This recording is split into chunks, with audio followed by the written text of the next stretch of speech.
নমস্কার, আপনারা দেখছেন কলকাতা টিভি ডিজিটাল আর আমি আপনাদের সঙ্গে নিমাই পান্ডা।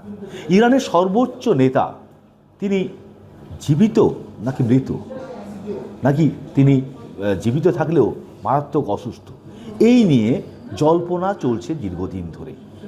বিশেষ করে 28শে ফেব্রুয়ারি যেভাবে ইসরায়েল এবং আমেরিকা যৌথভাবে ইরানে হামলা চালায় এবং তাতে মোস্তফা আলী খামেনির মৃত্যু হয়, লারিজানির মৃত্যু হয় এবং মোস্তফা আলী খামেনির পরিবারের অনেকেই মারা যান এবং তার ছেলে অর্থাৎ মোস্তফা আলী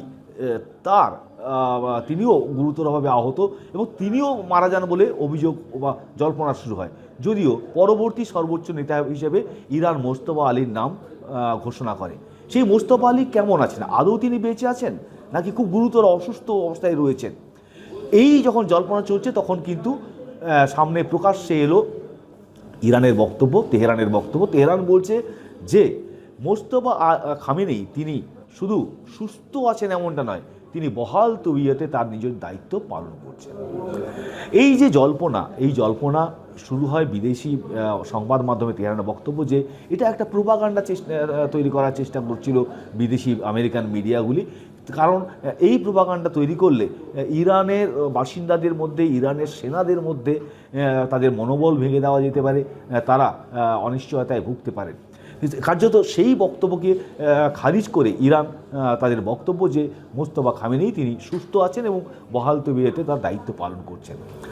এখানে কূটনৈতিক গুরুত্ব কোথায়? কূটনৈতিক গুরুত্ব হচ্ছে যে কূটনৈতিক যারা বিশেষজ্ঞ তাদের মধ্যে যে ইরানের মতো দেশের সর্বোচ্চ নেতা তিনি তার মৃত্যু বা তার অসুস্থতা যদি খবর আসে তাহলে কিন্তু ইরানের যে ভূ রাজনীতি রয়েছে এবং তাদের যে সামরিক দপ্তর রয়েছে, সামরিক যারা দপ্তরে যারা কাজ করেন অর্থাৎ সেনাবাহিনীতে প্রবল প্রভাব পড়তে পারে এবং তাদের মনোবল ভাঙা শুধু নয়, তাতে বিশৃঙ্খলাও শুরু হতে পারে। ফলে এই ধরনের একটা গুজব রটিয়ে একটা প্রোপাগান্ডা তৈরি করে ইরানের মনোবল ভাঙার চেষ্টা করছে বিদেশি মিডিয়াগুলি।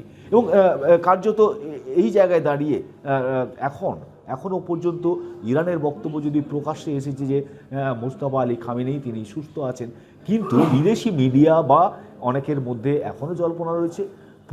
সারা পৃথিবীর যারা কূটনৈতিক বিশেষজ্ঞ, যারা সামরিক বিশেষজ্ঞ, তাদের নজর রয়েছে যে ঠিক কী হচ্ছে। তার কারণ যে মোস্তফা খামেনির সুস্থতার খবর দিয়ে কি কোনো নতুন সমীকরণের প্রতি হাঁটতে যাচ্ছে ইরান, সবটাই এখন জল্পনার মধ্যে রয়েছে। তবে ইরানের বক্তব্য যে মোস্তফা খামেনি তিনি সুস্থ আছেন। আরও খবর জানতে চোখ রাখুন কলকাতা টিভি ডিজিটালে।